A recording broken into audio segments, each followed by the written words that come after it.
오늘 저는 읽으신 본문의 말씀을 가지고 현실, 하나님이 일하시는 방법, 현실, 하나님이 일하시는 방법, 우리가 직면하여 있는 이 현실이라는 정황은 하나님께서 당신의 일을 이루어 나가시는 방법이다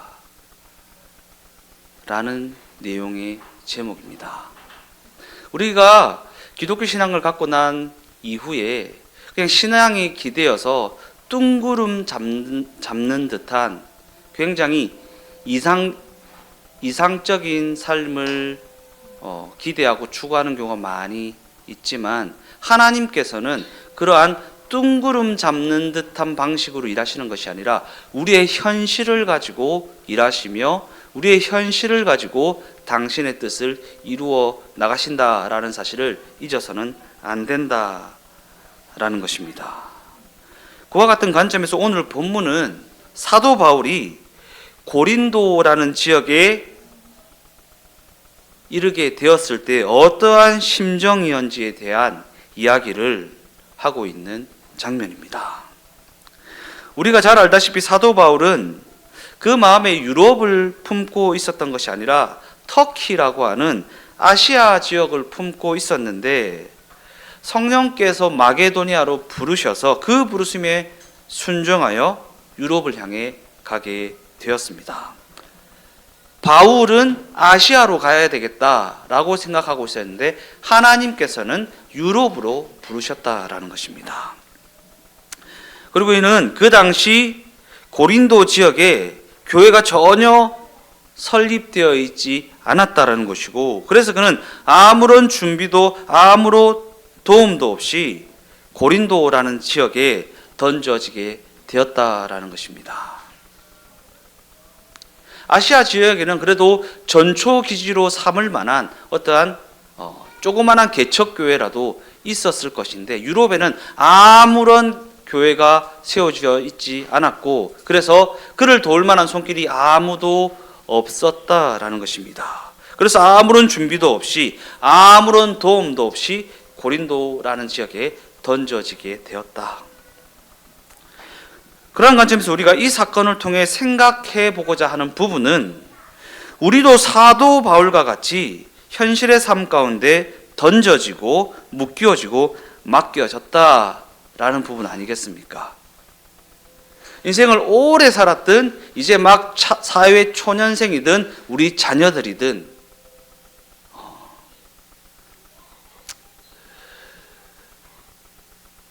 우리는 우리의 현실 가운데 던져지고 묶여지고 맡겨집니다. 아무런 도움도 없이 아무런 준비도 없이 던져지게 된다라는 것입니다. 그래서 오늘은 우리가 현실의 삶 가운데 던져지고 묶여지고 맡겨진다라는 것을 성경은 어떻게 이해해야 한다고 우리에게 말하고 있는지 살펴보고자 하는 것입니다. 내가 직면하여 있는 이 현실 가운데 어떻게 던져지고 어떻게 맡겨지고 어떻게 묶여지게 되는가, 던져지고 묶여지고 맡겨지는 이 상황을 성경은 어떻게 이해해야 한다고 말하고 있는가. 우리는 원치 않는 시대, 원치 않는 사회, 원치 않는 상황에 던져져서 살아가게 됩니다. 왜냐하면 그 누구도 시대와 나라를 선택하거나 부모를 선택할 수는 없기 때문입니다. 우리가 그냥 이 세상에서 잘 나가는 사람들을 보면, 아유, 저 사람 어떻게 저렇게 시대를 잘 타고 나서 저렇게 성공하는가, 또는 주변에 아유, 쟤는 어떻게 부모를 저렇게 잘 만나서 이렇게 금수저로 떵떵거리며 살아가는가 라는 생각할 때가 있지 않습니까? 그러나 그 누구도 시대나 나라를 선택하거나 부모를 선택할 수는 없습니다. 우리의 선택과는 무관하게 외모와 성격이 정해지고 가족과 나라가 정해집니다. 제가 학창 시절에 운동할 때 키 큰 애들이 어찌 그리 부러운지요. 얼마나 부러운지요. 기럭지가 짧아가지고 남들은 그냥 하면 되는데 줄넘기를 엄청 많이 해야 되고 점프라도 높이 뛰어야 되니까 그러나 우리의 선택과는 무관하게 외모와 성격이 정해지고 나라와 가족이 정해지게 된다라는 것입니다. 그래서 뭔가 억울합니다. 인류 역사 내내 많은 이들이 이 부분을 굉장히 억울하게 생각했습니다. 이는 많은 경우 자기 출신이나 자기가 속하여 있는 그 시대가 그 마음에 흡족하지 않기 때문 아니겠습니까? 많이 가졌든 적게 가졌든 높은 곳에 있든 낮은 곳에 있든 그와는 상관없이 자기 출신이나 자기가 속한 그 시대가 그 마음에 흡족하지 않은 경우가 대부분이다라는 것입니다. 그와 같은 관점에서 사도 바울은 지금 이와 같은 이야기를 하고 있는 것입니다. 본문에서 사도 바울은 고린도라는 지역에 던져질 그 당시 아무런 준비가 되어 있지 않았다라고 고백하고 있습니다. 그래서 그는 오직 예수님과 그가 십자가에 못 박히신 것 외에는 떠올릴 수 있는 것이 없었다라고 말합니다. 예수의 십자가가 아니고는 자기가 처해 있는 이 상황이, 이 현실이 도무지 이해되어지지가 않았기 때문입니다. 예. 신앙으로 보나 열심으로 보나 내가 이러한 상황에 던져질 그러한 수준은 아닌데 왜 그런 것인가 이해가 되지 않았지만 그래도 예수의 십자가를 떠올리면 그것이 이해되어졌기 때문입니다. 즉 자신이 처해 있는 그 상황이 예수님이 이 세상에 어떻게 던져지게 되었는지 그것을 떠올려야만 이해되어질 수 있는, 납득되어질 수 있는 그러한 처참한 상황이었다라는 것입니다. 예수님은 로마의 속국으로 있었던 유다 땅에서 태어나셨습니다. 태어난 지 얼마가 안 되어서 헤로드 왕의 핍박을 받아 애굽으로 피난을 가셔야만 했습니다. 피난해서 돌아와서는 나사렛이란 지역에서 30년을 목수의 아들로 사셨고 3년의 공생의 기간을 보내시게 됩니다. 예수님은 그렇게 특정한 시간과 특정한 공간이라는 특정한 상황에 묶여서 살아가셨습니다. 특정한 상황, 나를 얽매고 있는 특정한 상황, 특정한 시간, 특정한 공간이라는 상황에 묶여서 살아가셨다. 요셉을 아버지로 마리아를 어머니로 둔 특정한 상황에서 태어나셔서 특정한 시간과 공간에 갇혀서 살아가셨으며 온갖 시험을 다 겪으셨습니다. 그와 같은 관점을 가지고 이사야서 53장 1절에서 2절까지의 말씀을 읽어보겠습니다. 우리가 전한 것을 누가 믿었느냐? 여호와의 팔이 누구에게 나타났느냐? 그는 주 앞에서 자라나기를 연한 순 같고 마른 땅에서 나온 뿌리 같아서 고운 모양도 없고 풍채도 없은즉 우리가 보기에 흠모할 만한 아름다운 것이 없도다. 예. 우리는 벽화나 아니면 성화 이런 걸 보면 예수님이 굉장히 막 핸섬하시고 막 거룩하시고 막 금발에 머리를 휘날리시며 이렇게 예수님을 표현하지만 성경은 우리가 보기에 흠모할 만한 아름다운 것이 없다라고 이야기하고 있습니다. 이사야 선지자의 예언처럼 예수님은 그러한 세상적인 실력이나 세상적인 어떤 흠모할 만한 세상적인 권력과는 거리가 먼, 또한 사람들에게 외면당하며 아무도 알아봐주지 않는 그러한 인생을 살아내셨다라는 것입니다. 예. 우리 성화에 나오는 그러한 예수님의 외모면은 누구라도 관심을 가지고 누구라도 다가올 만한 그러한 모습이지 않습니까? 그러나 성경은 사람들에게 외면당하며 아무도 알아봐주지 않는 그러한 인생을 예수님께서 살아내셨다고 증언하고 있다라는 것입니다.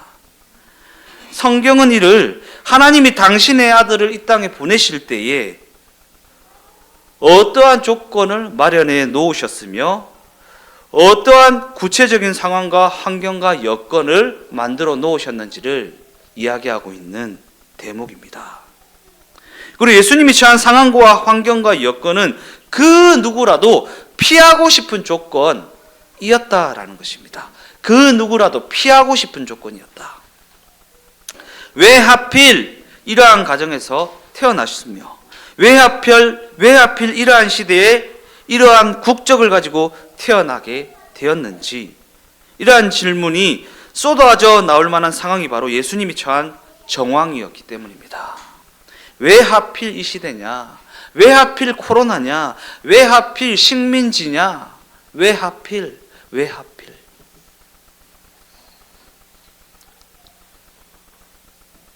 그러한 관점에 이러한 불평은 우리가 현실을 살아가면서 누구나 한 번쯤은 하게 되는 매우 현실적인 불평이라고 할 수 있지 않습니까? 누구라도 한 번쯤은 해봤을 법한 불평 아니냐라는 것입니다. 그러나 그럼에도 불구하고 우리가 결정을 할 수 있는 것은 굉장히 사소한 것에 불과합니다. 정작 중요한 것은 우리가 선택할 수 없습니다. 우리가 선택할 수 있는 거, 저녁에 라면 하나 끓여 먹을까? 이 정도 아니에요? 저녁을 먹을까 말까? 이 정도 아닙니까? 정작 중요한 것은 우리가 선택할 수 없습니다.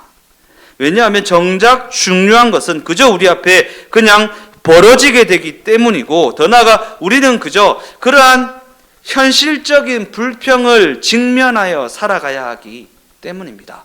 안고 품고 살아가야 하기 때문에 내 마음에 들지 않고 내 마음에 불편하고 딱 이렇게 됐으면 좋겠는데 저렇게 되어 있는 상황 속에서 우리가 그 상황을 품고 살아가야 한다라는 것입니다.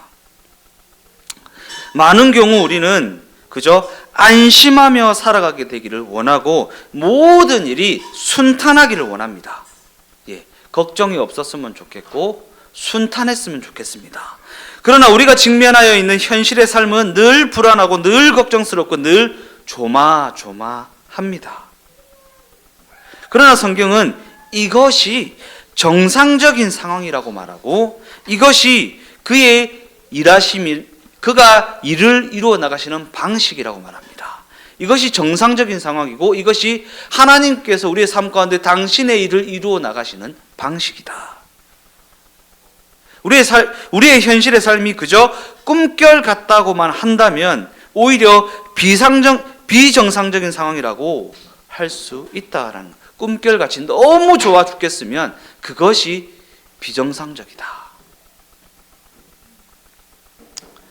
그와 같은 관점에서 우리의 현실에는 우리의 기대와는 전혀 다른 성경의 관점이 반영되어져 있습니다.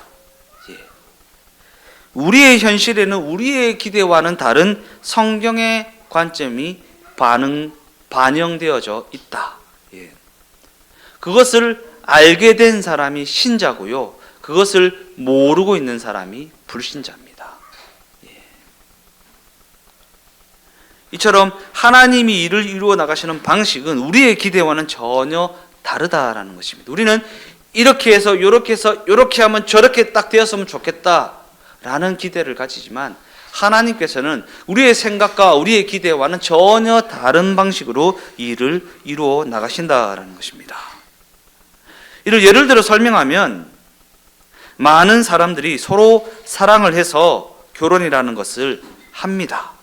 그러나 실제로 살아보면 기대했던 것과는 전혀 다른 현실을 직면하게 됩니다. 많은 경우 사랑을 해서 결혼을 했는데 왜 행복하지가 않지? 라는 생각을 하게 되는 경우가 많이 있습니다. 꿈과 같은 로맨스는 일주일이면 충분합니다. 현실에 직면하여서 사랑해서 결혼했는데 왜 행복하지가 않냐라는 생각을 하게 된다라는 것입니다. 그들이 이러한 생각을 하게 되는 것은 사랑에 대한 오해에서부터 비롯된 생각입니다. 왜냐하면 많은 이들이 사랑이라는 것을 그저 열정과 진심이라는 것으로만 이해하려 하기 때문입니다. 열정과 진심. 그래서 결혼 생활이 어려워지면 열정이 식었다거나 진심이 아니었다라는 생각을 하게 되고, 그와 같이 사랑을 오해하게 되고 그 오해가 부부 싸움으로까지 이어지게 되고, 성격 차이다, 내가 속았다, 내가 선택을 잘못했다라는 이유를 들어서 서로 갈라서게 되는 경우도 있다라는 것입니다. 그러나 중요한 사실은 그러한 이유 때문에 행복하지 않은 것이 아니라는 사실입니다. 그러한 것 때문에 행복하지 않은 것이 아니다. 왜냐하면 사랑은 열정이나 진심이라는 것으로 이해할 수 있는 영역이 아니라고 성경은 이야기하고 있기 때문입니다. 그런 관점에서 고린도전서 13장을 보면 처음부터 사랑에 대해 사랑은 이러이러한 것이다 라는 식으로 적극적인 정의를 내리고 있는 것이 아니라 이러이러한 것은 사랑이 아니다 라는 식으로 소극적인 설명을 해나가고 있습니다. 사랑은 산을 옮기는 능력이 아니다. 사랑은 천사의 말을 하는 것도 아니다. 사랑은 자기 몸을 불사르게 내어주는 열정이 아니다 라고 말입니다. 즉 사랑은 그러한 것들로 증명되어지는 것이 아니라는 것입니다. 그렇다면 과연 사랑은 무엇을 가지고 이해해야 하고 무엇을 통해 증명되어지는 것인가? 제가 여러 번 언급했던 부분이지만 성경이 언급하는 사랑에 대한 첫 번째 적극적인 정의는 사랑은 오래 참는 것이다. Long suffering. Love is long suffering. 사랑은 오래 견디는 것이다 라는 정의입니다. 이와 같은 부분은 굳이 설명을 할 필요가 없이 결혼 생활을 해나가다 보면 자연적으로 알게 되는 부분 아니겠습니까? 사랑은 오래 참는 것이다. 더 나아가 자녀를 낳아서 키워보면 더더욱 확실하게 알 수 있는 부분이 바로 이 부분 아니겠습니까? 사랑은 오래 참는 것이다. 그러면서 성경은 사랑에 대한 정의를 온유하며 무례히 행치 않으며 성내지 않으며 자기의 유익을 구하지 않는다라는 내용을 제시하고 있습니다. 이 모든 정의가 공통적으로 향하고 있는 방향성이 무엇입니까? 상대방의 존재를 인정하고 상대방의 존재를 존중하는 것, 그것이 바로 사랑이라는 것입니다.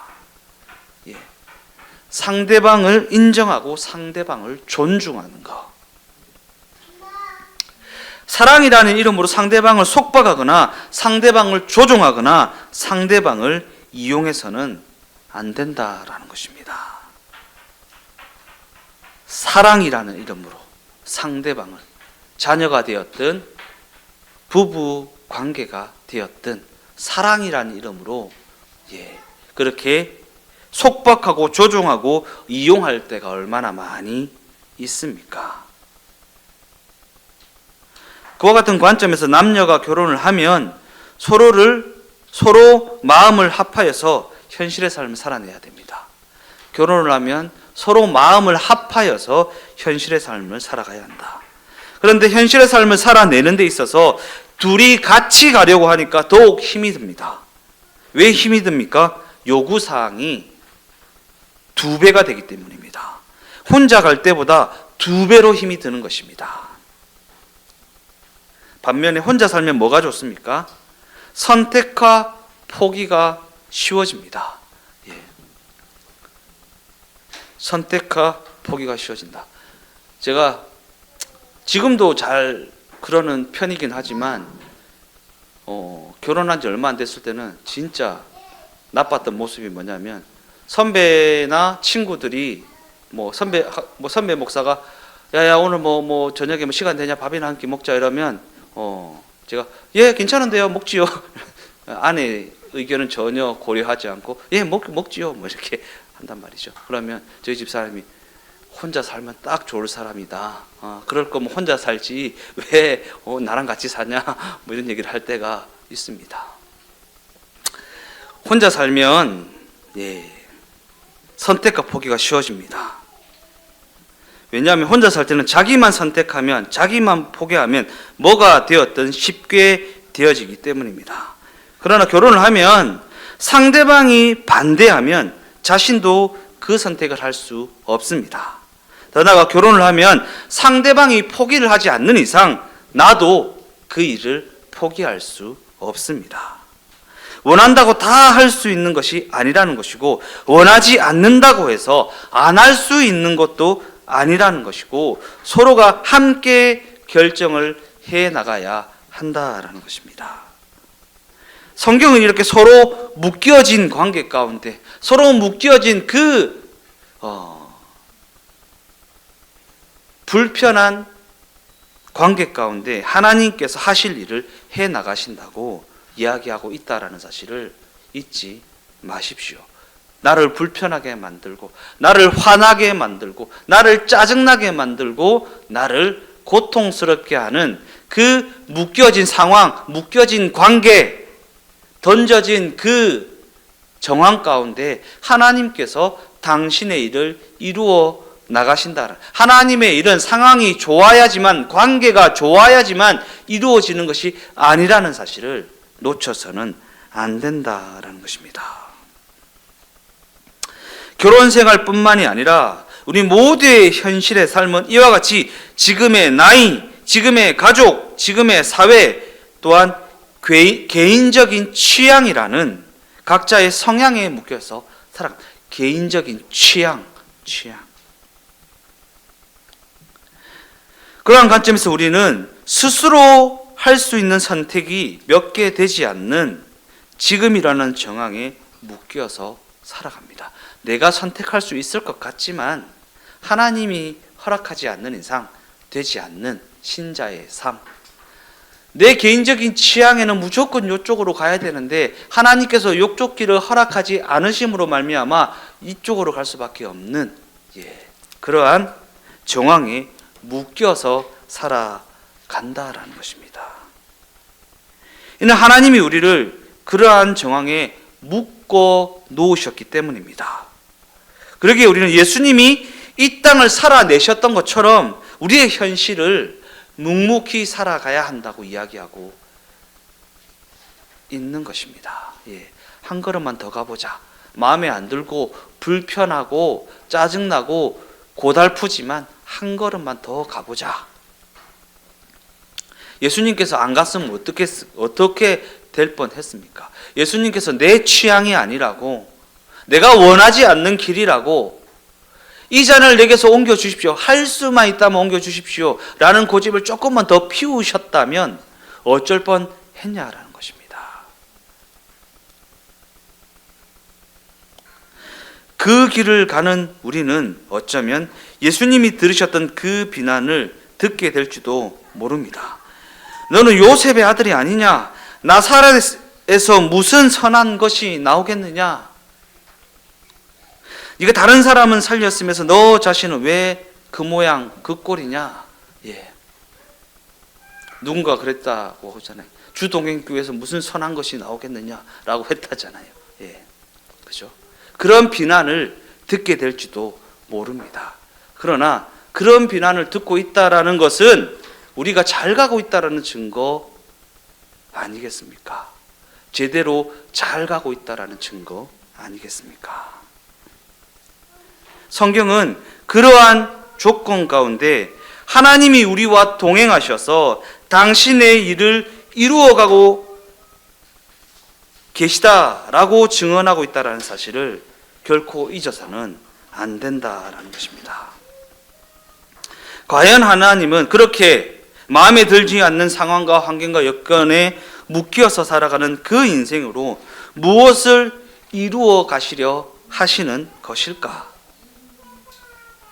하나님은 이를 통해 너희를 내가 의도한 목적지에 이르게 하고야 말 것이다 라고 말씀하고 계십니다. 이처럼 우리는 이 땅에서 현실의 삶을 살아가는 동안 그러한 묻고 놓으심으로 말미암아 스스로가 결정할 수 있는 것이 없는 것이 가득한 삶을 살아갑니다. 스스로 결정할 수 있는 것이 없는 삶을 살아가게 된다. 그러나 그럼에도 불구하고 우리가 기억해야 할 너무나도 중요한 사실은 우리를 불편하게 하고 우리를 두렵게 하는 그 어떤 상황과 환경과 여건이라 할지라도 결코 하나님의 손을 벗어나지는 않는다라는 사실입니다. 하나님의 섭리와 계획과 인도하심과 다스림 속에 있다라는 것입니다. 내 마음에 안 들지는 모르겠지만, 나를 불편해하고 나를 두렵게 할지는 모르겠지만 그 모든 일이 하나님의 섭리 가운데 있는 일이다라는 것입니다. 하나님이 계획하신 일이고 뜻하신 일이고 의도하신 일이라는 것입니다. 이는 숙명론이나 운명론을 이야기하려고 하는 것이 아니라 하나님의 통치하심이 얼마나 크고 위대한 것인지, 하나님이 우리의 인생에 얼마나 깊숙이 세밀하게 개입하고 계신지 우리가 그에 대한 이해를 가지고 살아가야 한다는 것입니다. 하나님이 얼마나 깊숙이 얼마나 세밀하게 우리의 인생 가운데 개입하셔서 우리를 다스리시며 인도하고 계신지 그에 대한 이해가 없으면 하나님의 인도하심에 대한 반발감만 가지게 되지 않겠습니까? 본문 1절에서 3절까지의 말씀 읽어보겠습니다. 형제들아, 내가 너희에게 나아가 하나님의 증거를 전할 때에 말과 지혜의 아름다운 것으로 아니하였나니 내가 너희 중에서 예수 그리스도와 그가 십자가에 못 박히신 것 외에는 아무것도 알지 아니하기로 작정하였습니다. 내가 너희 가운데 거할 때에 약하고 두려워하고 심히 떨었노라.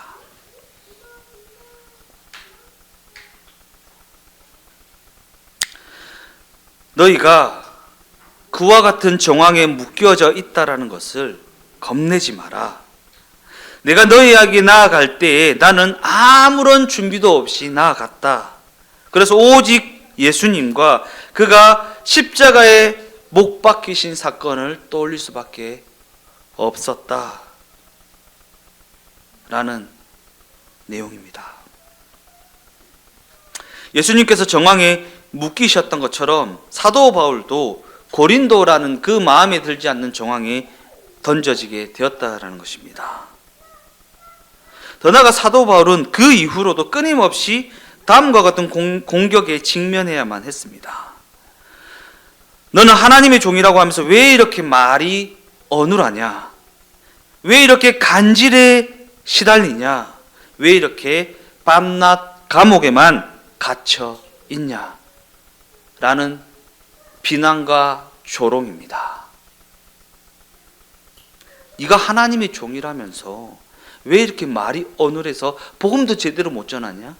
왜 이렇게 맨날 이렇게 썰어서 거품 물고 간질에 시달리냐? 왜 이렇게 밤낮 감옥에만 갇혀서 살아가는 것이냐? 네가 하나님의 종이라면 떵떵거릴 수 있는 그 무엇인가시 있어야 하지 않냐? 라는 조롱 말입니다. 네가 섬기는 하나님은 지금 무엇을 하고 있기에 이렇게 밤낮 어려움만 당하고 있는 것인가? 라는 그 모든 것이 사도 바울에게는 흉이 되었다라는 것입니다. 때때로 우리도 이러한 답답한 현실에 직면하게 될 때면 믿음이라는 포장지로 포장을 한 긍정적인 반응을 보이려 하기도 하지만 긍정적으로 보이려는 반응. 그럼에도 성경은 이해되지 않는 그 현실을 있는 그대로 수용할 수 있어야 한다고 우리에게 가르치고 있습니다. 긍정적으로 생각하고 적극적으로 행동하고가 아니라 있는 그대로 수용하고 하나님께서 그 마음에 들지 않는 상황을 허락하신 이유에 대해 떠올려 보라는 것입니다. 그와 같은 상황에 직면하게 된 사도 바울은 그럼에도 불구하고 그러한 것들이 자기의 역할을 한다라고 말하면서 그러한 현실을 직면하게 하는 것이 하나님이 즐겨 쓰시는 방법이라고 이야기하고 있다라는 것입니다.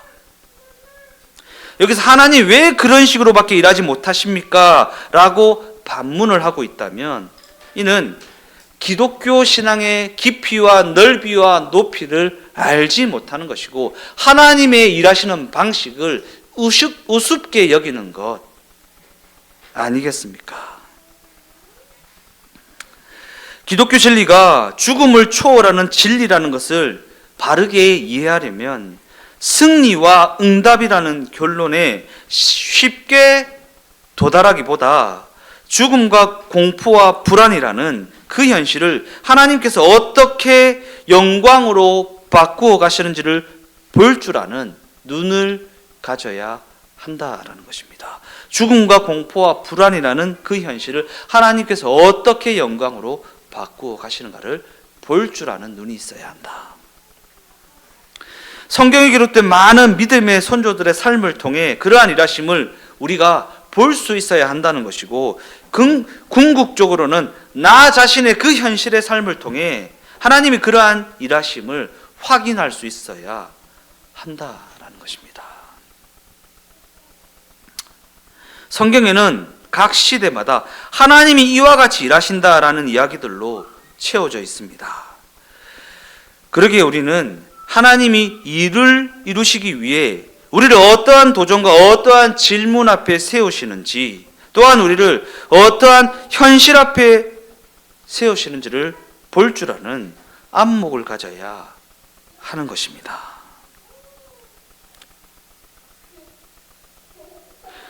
성경은 현실의 삶에 일어나는 모든 일들로 하나님께서 당신의 영광을 그 현실 가운데 담고 심고 완성하신다고 증언하고 있다는 사실을 잊지 마십시오.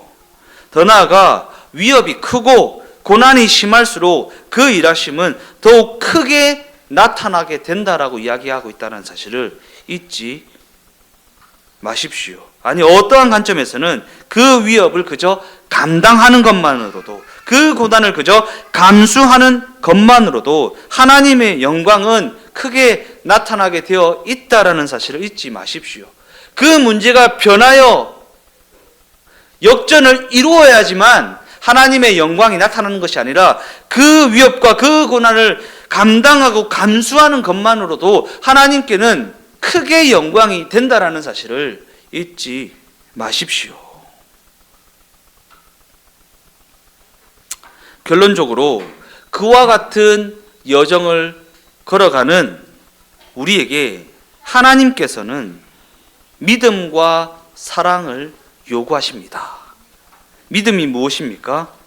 히브리어로 에무나라는 단어입니다. 믿음은 히브리어로 에무나. 에무나라는 단어는 버티다, 견디다, 오래 참다 라는 것입니다.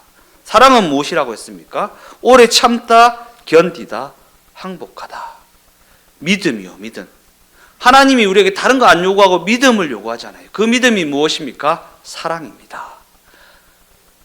똑같잖아요. 버티다, 견디다, 오래 참다, 견디다, 항복하다. 예, 사랑과 믿음은 똑같은 의미를 가지고 있습니다. 하나님이 우리에게 사랑을 요구하고 계시다라는 것입니다. 하나님이 우리에게 왜 이렇게 믿음과 사랑을 요구하시는 것일까? 믿음과 사랑이 이해되지 않는 그 정황을 우리로 하여금 걸어내게 하시기 때문입니다. 믿음과 사랑이 그 정황을 견디게 하고 그 정황에서도 오래 참게 하기 때문입니다.